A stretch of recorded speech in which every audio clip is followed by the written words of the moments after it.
24쪽입니다.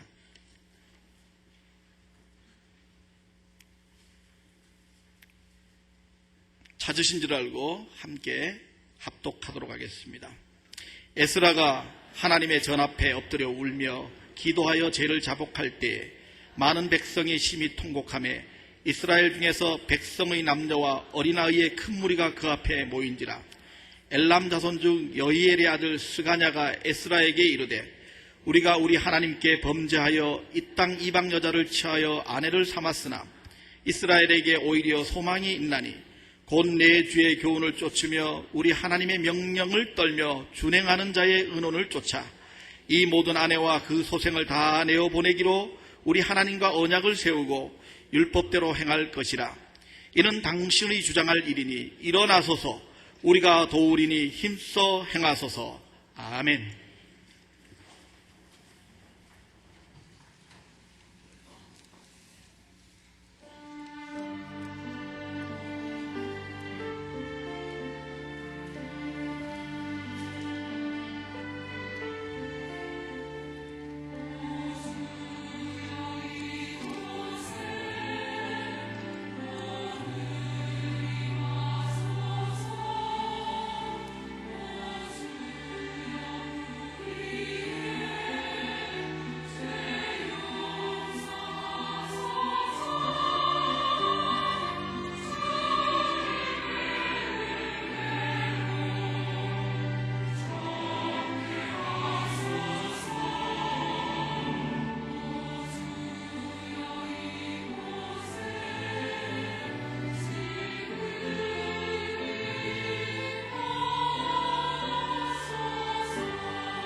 옆에 계신 분하고 서로 인사 나누시죠. 반갑습니다. 사랑합니다.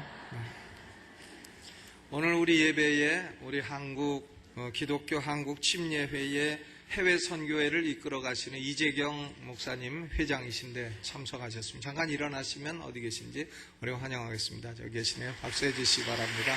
네. 여러분이 기도해 주셔서 저는 휴가를 잘 보냈습니다. 강화도도 가고 춘천도 가고 청계산도 가고 해서 아침에 갔다가 저녁에 오고 해서 한 2주 동안 몸이 좀 피곤하고 했는데 2주 쉬고 건강관리해서 많이 해보겠습니다. 대단히 감사합니다. 오늘은 에스라서 10장 말씀을 중심으로 해서 오히려 소망이 있나니 이런 제목으로 말씀을 나누겠습니다. 우리 성도들의 고민 가운데 하나는 뭔가 하면 동일한 죄의 반복에서 빠진다는 겁니다. 죄에 빠졌을 때 하나님 잘못했습니다. 용서해 주세요 하고 그 다음에 또 빠지고 그 다음 또 잘못했습니다 하고 또 빠지고 그렇습니다. 만약에 죄를 한번 용서받고 안 빠지면 무슨 고민이 되겠어요? 그건 아무 고민도 안 되는데 죄를 자백해도 또 빠지고 자백해도 또 빠지고 죄가 반복되니까 고민이 되는 겁니다. 우리가 구약성경 사사기를 봐도 이스라엘 백성들은 계속해서 동일한 죄에 빠졌다가 또 용서받았다가 또 빠졌다가 용서받았다 하는 사이클이 계속되는 걸 볼 수 있습니다. 또 이스라엘 백성의 역사 가운데에도 이방 여인을 아내로 취하여 우상을 이스라엘에 두려운 죄는 계속해서 반복되고 있습니다. 광야 40년 이스라엘 백성들이 방황을 했습니다. 마지막 때쯤 시딤이라고 하는 곳에 이르렀을 때에도 모압 여인을 취하여 바알을 숭배했습니다. 하나님이 진노하셔서 24,000명 죽은 사건이 민수기 25장에 기록이 되어 있습니다. 그 정도 했으면 솔로몬 같은 왕은 정신을 차리고 그 짓을 하지 말아야 되는데 솔로몬 왕도 말년이 되니까 이방의 많은 여인들을 사랑했다 그랬어요. 여인을 사랑하면 하나나 하지 뭘 많은 여인을 사랑을 해가지고 해서 처첩을 1000명이나 두고 살았습니다. 이러다 보니까 이방 여인들이 이방 신을 이스라엘에 들여오게 되었고 이로 인해서 하나님의 진노를 초래하게 되었고 결국은 솔로몬 왕이 죽고 난 후에 나라는 두 쪽 나는 결과가 나오게 되었습니다. 그런 스토리가 열왕기상 11장에 기록이 되어 있습니다. 그런데 이 죄가 얼마나 끈질긴가 하면 에스라서 9장과 10장에 유다 백성들은 70년 동안 바벨론에서 혼난 사람들이에요. 하나님이 죄에 대한 징계를 해서 바벨론에서 70년 노예 생활을 하고 돌아와서도 정신 못 차리고 여전히 이방 여인을 취하고 우상을 드려왔다. 얼마나 끈질긴 죄입니까? 심지어는 구약성서 마지막 선지자인 말라기도 동일한 죄악을 책망하고 있습니다. 말라기서 2장 11절로 12절에 보게 되면 유다는 여호와의 사랑하시는 그 성결을 욕되게 하여 이방신의 딸과 결혼하였으니 여호와께서 이런 일을 행하는 사람을 야곱의 장막에서 끊어버리시리라 그랬습니다. 이렇게 우리가 예수 믿는 하나님의 백성이라 하면서도 동일한 죄에 반복해서 빠지다 보면 두 가지 현상이 일어나게 됩니다. 하나는 마귀의 조롱을 받습니다. 마귀가요 우리 보고 그래요. 야, 네가 무슨 성도냐? 너는 소용없는 존재가 되었도다. 동일한 죄를 그렇게 자꾸 반복하면서도 내가 낯두껍게 성도라 하느냐? 이렇게 우리를 조롱합니다. 또 다른 하나는 하나님의 진노가 내 삶에 임하지 않을까 해서 두려움이 임하게 되는 겁니다. 마귀의 조롱과 마음속에 일어나는 하나님을 향한 두려움.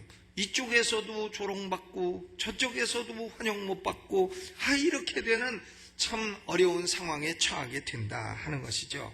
오늘 엘람 자손 중에 여히엘의 아들 스가냐라고 하는 사람이 에스라에게 한 말 가운데에는 우리의 주목을 끄는 말이 있습니다.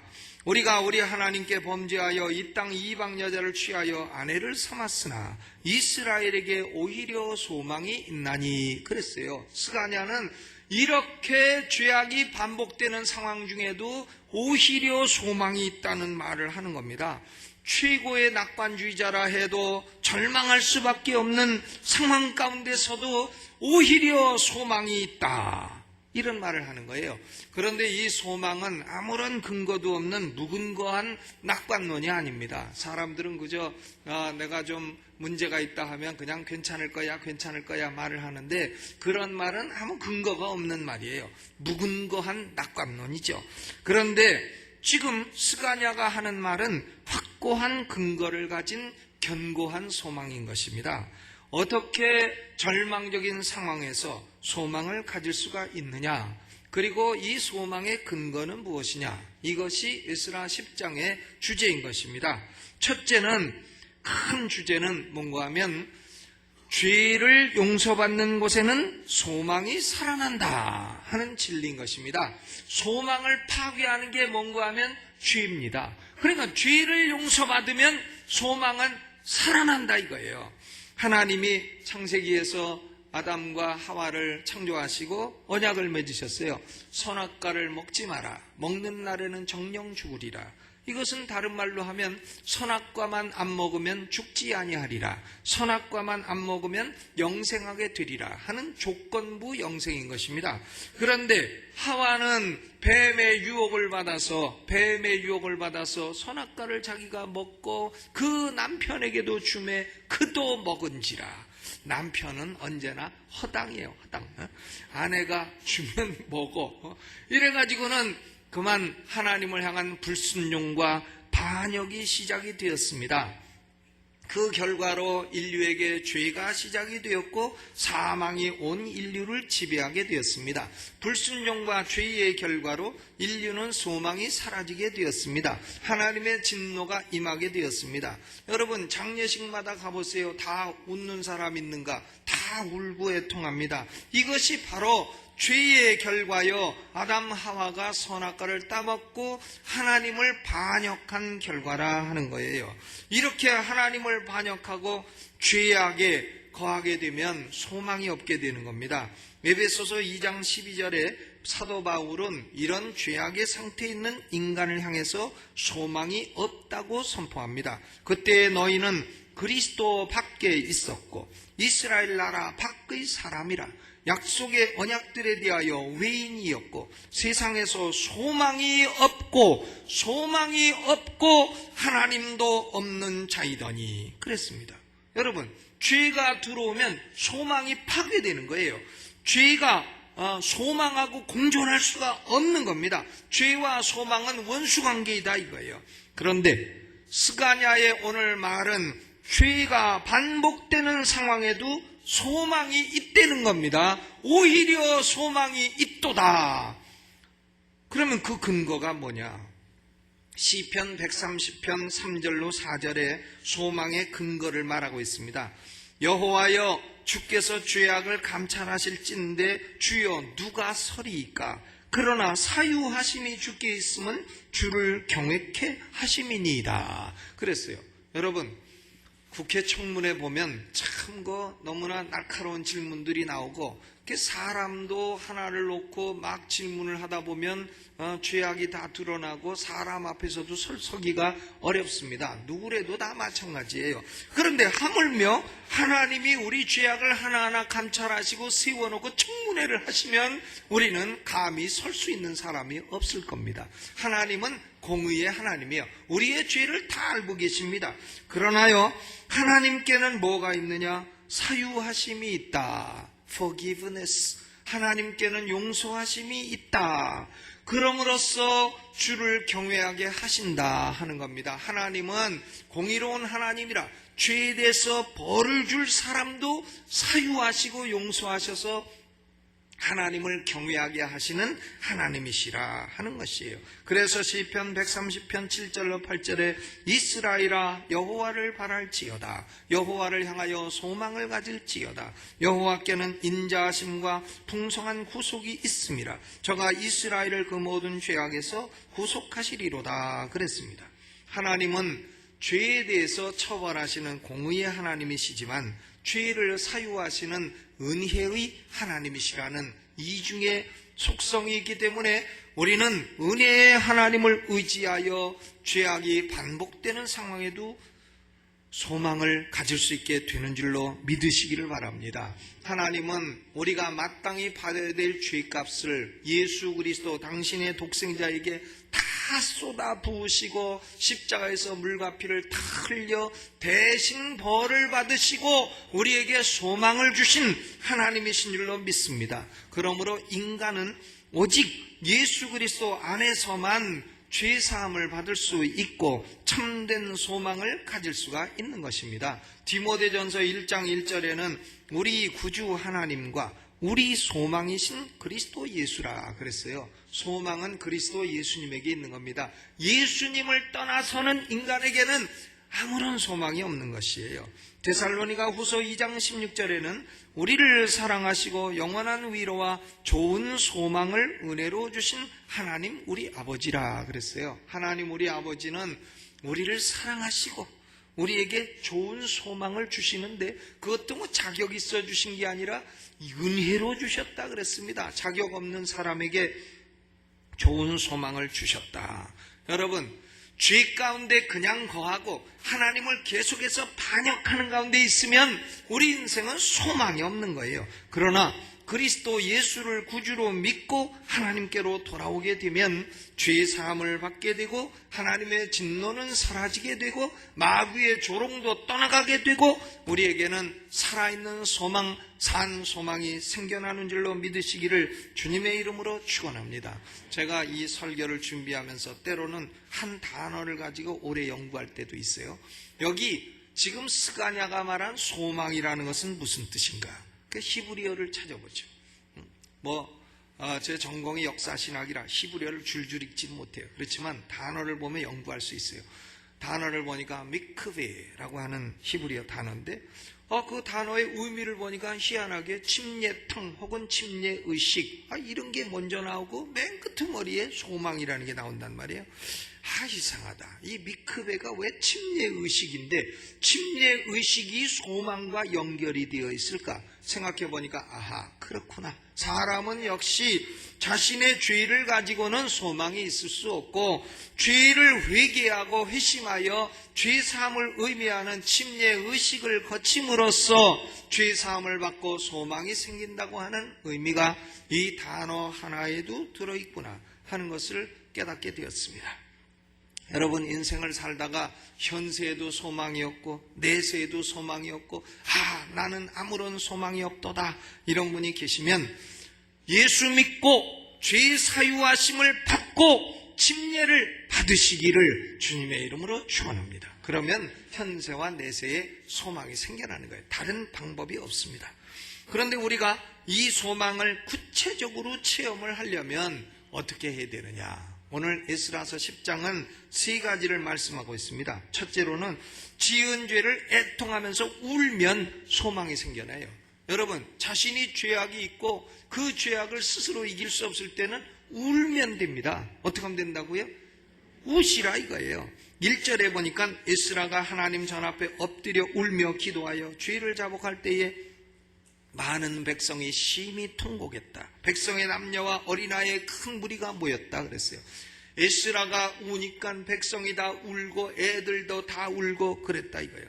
억울해서 우는 게 아니고 아파서 우는 게 아니고 죄로 말미암아 회개하는 통곡의 눈물인 것입니다. 하나님, 우리는 어찌하여 하나님께 은혜를 받았건만 이렇게 동일한 죄에 자주 빠질 수밖에 없나이까. 아이고 하나님, 우리 힘으로 어쩔 수 없으니 웁니다 하고 우는 거죠. 여러분, 우리 힘으로 어쩔 수 없고 우리 힘으로 안 되는 그런 상황이 벌어지게 되면 하나님 앞에 다른 방법이 없습니다. 우시기를 바랍니다. 울어요. 울면 흑암 중에도 빛이 일어나게 돼 있습니다. 몇 주 전에 우리 교회 오셔서 오부 예배에 간증하신 분이 계십니다. 그분이 미국 상원 의원이신 신호범 박사님이신데 여러분 중에 그 간증을 들은 분도 계실 거예요. 저는 다른 교회 가 설교하느라고 못 들어서 간접적으로 전해 들었어요. 제 처가 들은 얘기 다 해줍니다. 근데 정확한 얘기가 아닐 수도 있고 한데 결국 핵심은 그거죠. 그분이 어린 시절 너무나 6.25 전에 어려운 세월을 살다가 결국은 18살 될 때까지 미군 부대 하우스보이로 일을 하는데 6.25는 끝나고 미군은 철수하게 되니까 소망이 없어 울었다는 겁니다. 그 울면 사람이 왜 우느냐고 꼭 물어보게 돼 있어요. 그러니까 미군이 물어보더래요. 왜 우느냐고. 그래서 나는 공부도 못하고 국민학교도 못 나오고 그래서 여기 미군 부대 하우스보이로서 먹고 사는데 당신들 다 떠나가니 내가 어떡하느냐고 울 수밖에 없다 하니까 미군이 불쌍히 여겨서 그 사람을 신호범 씨를 양자로 삼아가지고 미국으로 데려갔대요. 6.25 때는 그런 일이 많았잖아요. 그래가지고 미국 가서 18살 나이에 국민학교를 초등학교를 들어가려 하니까 교장 선생님이 당신처럼 나이 많은 사람은 안 받는다 그러더래. 그래가지고 이 학교를 가도 안 받는다고 하고 저 학교를 가도 안 받는다 하니까 결국은 나중에는 교장 선생님 앞에서 울었대요. 울으니까 교장 선생님 또 왜 우느냐고 물어보더래. 그래서 나 공부하고 싶은데 학교에서 안 받아서 운다고 하니까 그러면 울지 말라 하고 특례 입학을 시켜줘 갖고서는 18살 때부터 A, B, C, D 배워가지고는 또 한국산 선생을 붙여줘가지고 기역, 니은, 가나다라를 배워가지고 이분이 명문대학 들어가고 결국은 졸업을 해가지고는 미국의 상원의원. 나는 미국 상원의원 하면은 참 로버트 케네디밖에 모르는데 대한민국 출신이 한 사람 있더라 이거예요. 그분이 신호범 박사더라 이것입니다. 여러분, 저는 그분의 인생을 다 직접은 알지 못하지만 그분이 2번 울어가지고 이렇게 상원의원이 됐다. 그 얘기를 하는 겁니다. 그러니까 어려울 때는 어떻게 하면 되십니까? 울으세요. 울으시라고요. 눈물이 안 나면 어떻게 하느냐? 꼬집어서 아프게 해서라도 좀 울어보라 이거예요. 하나님 앞에 울면 참 큰 역사가 나타납니다. 시편 30편 5절에 그 노염은 잠깐이요 그 은총은 평생이로다. 저녁에는 울음이 기숙할지라도 아침에는 기쁨이 오리로다. 저녁에는 울면 아침에는 기쁨이 온다는 거예요. 기쁨을 가진 소식을 가진 사람이 온다는 겁니다. 마태복음 5장 4절에도 예수님 말씀하셨죠. 애통하는 자는 복이 있나니 저희가 위로를 받을 것이며. 여러분, 울면 위로가 오는 겁니다. 유다 백성들이 이방 여인을 아내로 취한 사람의 명단이 거기 10장 후반부에 쭉 남아 있는데요. 제가 몇 명이나 취했나 세어봤어요. 세어보니까 113명이 나오더라고요. 113명. 제가 한 번 세어봐서 적었으니까 틀릴 수도 있어요. 그런데 113명이 이방 여인을 아내로 취하여 살았다. 그런데요, 한번 인구를 생각해 보자고요. 유다 인구가 얼마나 되냐? 수르바벨의 인도로 1차 귀환할 때 5만 명에서 103명 모자라다 그랬습니다. 그러니까 5만 명이에요. 5만 명이 주전 538년에 돌아왔다 이거예요. 그로부터 80년이 지났어요. 그러면 인구가 80년이면 벌써 20살이면 장가가고 20살이면 장가가고 하니까 4대가 흘러가서 인구가 2배는 됐을 겁니다. 그러면 10만 명이 되죠. 10만 명. 10만 명 중에 113명이 이방 여인을 아내로 취했다. 퍼센트로는 몇 퍼센트냐? 0.1%예요. 0.1%는 수학하는 사람들은 이것을 극소수라고 말을 합니다. 그러니까 유다 백성들 가운데 사실은 극소수가 이방 여인을 아내로 취하고 우상을 드려온 것입니다. 그런데 유다 백성들은 이 극소수의 죄라 할지라도 전체가 통곡하며 어린아이까지 통곡하고 하나님 앞에 죄를 자복한 것입니다. 오늘 우리의 삶 가운데 소망이 이루어지지 않는 이유는 죄를 너무나 너그럽게 대하기 때문에 그렇습니다. 이런 죄는 괜찮아, 이런 죄는 오케이, 저런 죄는 오케이, 이러다 보면 모든 게 다 오케이, 다 넘어가고 죄가 죄도 아닌 것이 의도 아닌 것이 죄가 죄인지 의가 의인지 뭐가 뭔지 모르는 상황이 돼버리면 그러면 안 된다는 것입니다. 지금 유다 백성들은 작은 죄, 극소수의 죄라 할지라도 이것을 심각하게 다루고 하나님 앞에 울며 회개했던 것입니다. 그러므로 여러분, 참 자신의 힘으로는 극복할 수 없는 죄가 있다든가 이제는 내 힘으로는 어쩔 수 없는 공경이 왔다든가 하면 하나님 앞에 어떻게 하시라고요? 한번 울어보시라니까요. 그러면 역사가 일어난다는 거예요. 두 번째로는 지금 에스라 10장에 볼 수 있는 것은 죄를 단호히 처리하고 하나님과 바른 관계를 새로이 맺으려는 단호한 결단에서 소망이 생겨난다는 겁니다. 죄를 적당히 타협하는 우유부단함에서는 소망이 일어나질 않습니다. 3절에 보면 스가냐의 말에는 의지를 꺾을 수 없는 단호함이 드러나고 있지 않습니까? 3절을 읽어보시죠. 시작. 곧 내 주의 교훈을 좇으며 우리 하나님의 명령을 떨며 준행하는 자의 의논을 조차 이 모든 아내와 그 소생을 다 내어 보내기로 우리 하나님과 언약을 세우고 율법대로 행할 것이라. 언약을 세운다는 것은 영어로 프라미스, 약속한다는 것하고 달라요. make 프라미스, 약속을 한다 할 땐 동사를 make를 쓰지만 이것은 언약 카비넌트입니다. 카비넌트는 cut the covenant, 언약을 자른다는 동사를 쓰는 거예요. 히브리어 동사 카라트를 쓰는 겁니다. 자른다. 왜 이런 동사를 쓰냐? 이것은 뭔가 하면 언약을 어길 때에는 내가 둘로 잘림을 당해도 괜찮다고 하는 거예요. 그러니까 언약이라고 하는 것은 곧 내 목숨을 걸고 맺는다는 것입니다. 그게 언약이에요. 약속과 다른 점이 그거다 이거예요. 그러니까 스가냐는 이방 여인을 추방하고 우상 숭배를 몰아내는 것을 하나님과 언약을 맺겠습니다. 이것을 안 하면 나를 죽여도 좋겠습니다. 이런 단호한 결단으로 죄를 몰아내고 있는 것입니다. 여러분 삶 가운데 죄가 있으면 있어도 좋고 없어도 좋고 그냥 있으면 불편하고 없으면 더 좋겠는데 그냥 이래도 저래도 그만 저래도 그만 이러면은 죄를 끊을 수가 없다 이거예요. 단호하게 해야 됩니다. 그러니까 스가냐가 이렇게 단호하게 하니까 에스라가 딱 일어나가지고 뭐라고 말을 합니까? 뭐라고 말하냐면 거기 10장 11절을 읽어보죠. 11절 시작. 이제 너희 열조의 하나님 앞에서 죄를 자복하고 그 뜻대로 행하여 이 땅 족속과 이방 여인을 끊어버리라. 에스라가요 백성들에게 이방 여인을 내어 쫓아 주시지 않으시겠습니까? Please, 이방 여인을 내쫓지 않으실 특별한 이유가 있으십니까? 뭐 이런 식으로 말한 게 아니라 이방 여인을 끊어버리라. 단호합니다. 그러니까 백성들이 뭐라 합니까? 12절 휘 무리가 큰 소리로 대답하여 가로되 당신의 말씀대로 우리가 마땅히 행할 것이니이다. 에스라와 스가냐는요 백성들에게 명령합니다. 모든 백성들은 3일 만에 예루살렘에 총집합해라. 이게 10만 명이 예루살렘에 총집합한 거예요.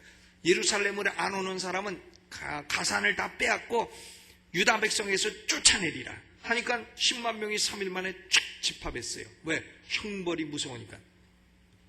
그리고는 에스라가 이방 여인을 쫓아내라 하니까 그렇게 하겠습니다 하는데 하늘에서 하나님이 소낙비를 엄청난 비를 내려주시는 거예요. 그러니까 방백들이 와서 학사여 제사장이여 우리가 이 일은 하루아침에 할 수 있는 거 아니니까 3개월 동안 조사를 합시다. 그러니까 그러라고 해서 3개월 조사를 해서 113명의 이방 여인을 취한 명단이 딱 나오게 되고 유다 백성들은 113명이 다 이방 여인을 내쫓고 그 낳은 자식도 내쫓고 이렇게 단호하게 죄를 처리한 줄로 믿습니다. 여러분 얼마나 어려운 일이겠어요. 오래 살던 아내 비록 이방 여인이지만 그리고 자기가 낳은 자식을 쫓아내고 끊어낸다. 얼마나 어려운 일입니까? 그러나 그들은 그렇게 단호한 결단을 보임으로 소망을 경험하게 된 줄로 믿으시기를 주님의 이름으로 축원합니다. 사람이 멸망할 때는요 하나님하고 반역하는 쪽으로 갑니다. 그런데 소망을 이룰 때는 하나님께 순종하는 쪽으로 가요. 여러분 반역을 계속하면 망하는 거예요. 그런데 순종을 계속하면 잘 되는 거예요. 이사야 22장 12절에 보면 유다 백성들이 바벨론 포로되기 전에는 정신이 반역 정신입니다. 반항이에요. 반항. 하나님께 반항하는 겁니다. 르벨리언. 그날에 주 만군의 여호와께서 명하사 통곡하며 애호하며 머리털을 뜯으며 굵은 배를 띠라 하셨거늘 하나님은 너희가 죄로 인한 내가 심판을 해야 되니까 통곡하라. 통곡하면 심판을 면할지도 모르겠다 하시는데 13절 이사야 22장 13절 너희가 기뻐하며 즐거워하여 소를 잡고 양을 죽여 고기를 먹고 포도주를 마시면서 내일 죽으리니 먹고 마시자 하도다. 하나님 죽일라면 죽이시오. 내일 죽이시겠습니까? 그러면 오늘은 실컷 먹어야 되겠습니다 하면서 먹었다 이거예요. 먹고 마시고 내일 죽으리니 오늘 먹고 마시자 이랬습니다. 여러분, 하나님께 반역하고 불순종하면 시간이 흐를수록 멸망이에요. 그러나 하나님께 순종하면 시간이 흐를수록 소망인 것입니다. 고로 불순종을 버리고 순종으로 나가시기를 주의 이름으로 축원합니다. 세 번째로, 하나님의 백성들에게는 하나님과 성도 사이에 중보자가 계심으로 소망을 잃지 않는 겁니다. 이 스가냐라는 사람은요, 지금 누구 앞에서 말하고 있느냐면 에스라 앞에서 말하고 있어요. 이 스가냐라는 사람도 엘람 자손 중 여히엘의 아들이라 그랬습니다. 그는 레위인도 아니고 제사장도 아니고 평민이고, 그의 아버지 여히엘도 26절에 보면 이방 여인을 첩으로 취한 죄인이었습니다. 그는, 스가냐는 죄인의 아들이요 평범한 서민이었습니다. 그런데 그는 하나님 말씀 앞에 떨었어요. 하나님 말씀 앞에 회개한 사람이었습니다. 그리고 에스라 앞에 딱 선 거예요. 에스라 앞에. 여러분, 우리가요, 아무리 울고 아무리 결심해도 우리를 돕는 중보자가 없으면 아무 소용없습니다. 에스라는 지금 하나님 앞에 중보자로 딱 서서 예수 그리스도를 예표하여 중보 기도를 드리고 있는 겁니다. 에스라 9장 5절로 10절, 15절은 에스라의 중보 기도입니다. 죄 없는 에스라가 죄 있는 백성들을 대신하여 기도합니다. 에스라 9장 5절을 보면 저녁 제사를 드릴 때에 중보 기도가 시작되었다고 했습니다. 어린 양의 흘린 피를 근거로 해서 중보 기도하고 있는 것입니다. 여러분, 우리 성도들에게는 중보자가 계십니다. 우리가 뭐 운다고 다 되는 거 아니에요.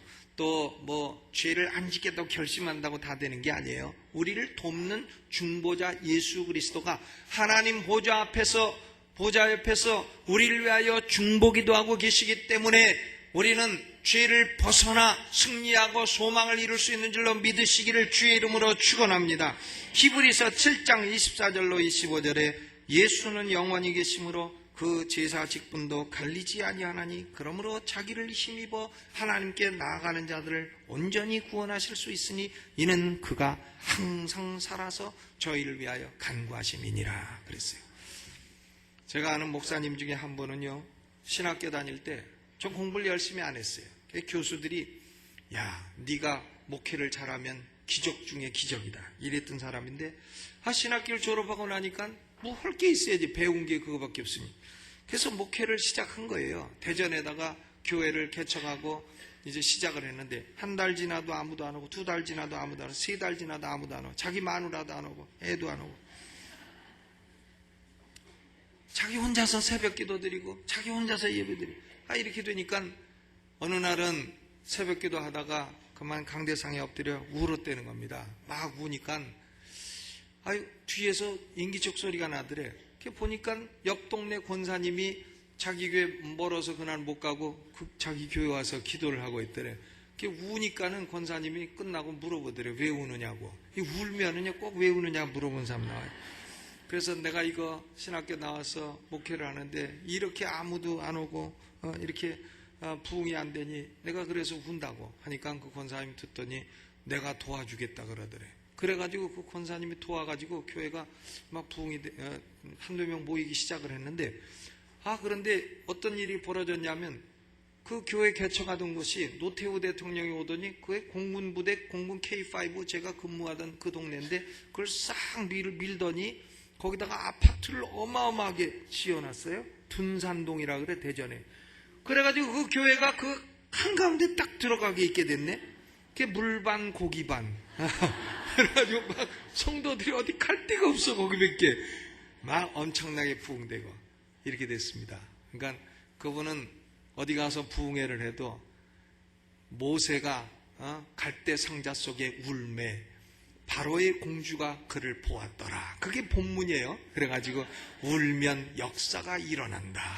그것이 그분의 지론입니다. 근데 참 울면 우리에게 중보자 예수님이 계시고 예수님이 우리의 우는 모습을 보시고 하나님께 아뢰어서 우리에게 소망이 생겨나고 역사가 일어난 줄로 믿으시기를 주님의 이름으로 축원합니다.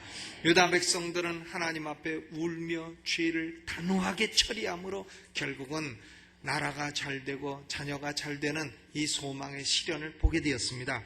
여러분 마음의 소망이 뭡니까? 자식 잘 되고, 또 나라 잘 되고, 교회 잘 되고, 교회가 선교 많이 하고, 가족들 다 구원받고, 그런 소망이죠. 이 소망은 방해하는 자가 있어요. 그게 뭐냐? 죄요. 그걸 뒤에서 조종하는 자가 있어요. 누구냐? 마귀입니다. 마귀와 죄가 우리의 소망을 이루지 못하도록 끊임없이 방해하고 있으니 우리는 중보자 예수 그리스도를 믿어 하나님 앞에 우리의 통곡하는 심령을 아릴 때에 우리는 소망을 체험하게 되고 소망의 실현을 보게 될 줄로 믿습니다. 소망이 현실로 나타나는 성도들 되시기를 주의 이름으로 축원합니다. 오늘 이 말씀 생각하면서 음악을 반주하는 중에 하나님 내게도 소망이 이루어지게 하소서. 나는 건강하기를 소망합니다. 나는 내 자녀들이 잘 되기를 소망합니다. 나는 마음에 평안하기를 소망합니다. 하나님 내가 참 하나님 나라에 유익된 인물이 되기를 소망합니다. 소망을 가지고 음악을 반주하는데 조용히 자기 입술로 기도하시기를 바랍니다.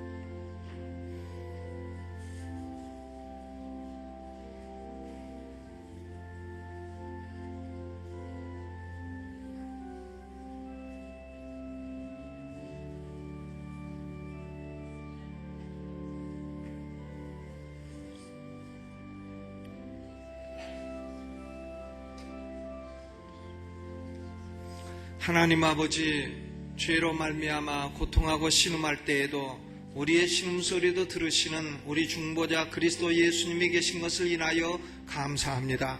우리 마음의 소망을 다 가지고 있사오니 소망을 막고 있는 세력을 물리쳐 주시고 하나님 소망의 시련을 다 보게 하여 주옵소서. 건강이 약한 성도들에게 건강이 회복되는 소망의 시련을 보게 하시고 가정 경제가 어려운 성도들에게 경제가 회복되는 소망의 시련을 보게 하시고 자녀들이 방탕한 성도들에게 하나님 자녀들이 바른 길로 돌아오는 소망의 시련을 다 보게 하여 주옵소서. 교회가 부흥되고 나라는 형통하고 잘되어 세계를 향하여 선교하는 나라가 되고자 하는 소망을 이루어 주시옵소서. 예수님 이름으로 기도하옵나이다. 아멘. 김도균 형제가 봉헌 특성을 하겠습니다.